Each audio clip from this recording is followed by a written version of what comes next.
मैं देश के सभी राज्यों को भी बधाई देता हूँ, यूनियन टेरिटरी को भी बधाई देता हूँ। सबने अपनेअपने प्रकार से इस अभियान को आगे बढ़ाया है। आंध्र के मुख्यमंत्री श्रीमान चंद्रबाबू नायडू के अध्यक्षता में एक कमेटी भी बनाई है, जो इसके लिए अनेक योजनाओं पर विचार कर रही है। लेकिन मैंने देखा कि सरकारों ने भी अपने तरीक़े से कई योजनाएँ आरंभ की हैं, लागू की हैं। किसी ने मुझे बताया कि असम सरकार ने प्रॉपर्टी टैक्स और व्यापार लाइसेंस फी का डिजिटल भुगतान करने पर 10% छूट देने का निर्णय किया है।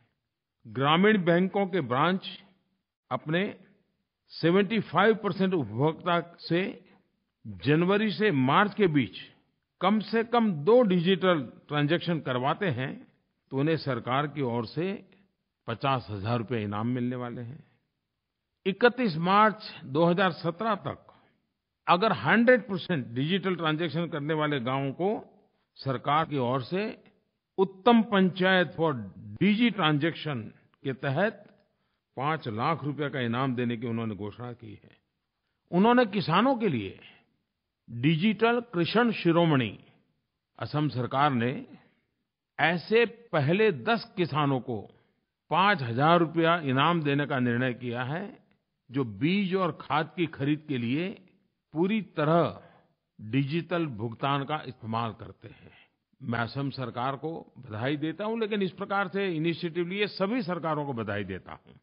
कई ऑर्गेनाइजेशंस ने भी गाँव गरीब किसानों के बीच डिजिटल लेनदेन को बढ़ावा देने के कई सफल प्रयोग किए हैं।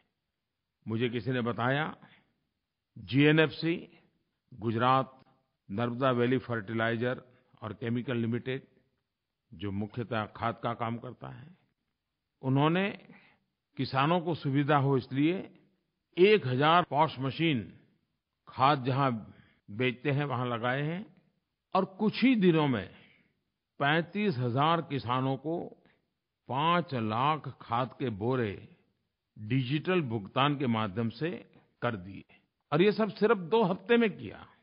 और मज़ा ये है कि पिछले वर्ष की तुलना में जीएनएफसी की खाद की बिक्री में 27% बढ़ोतरी हुई है।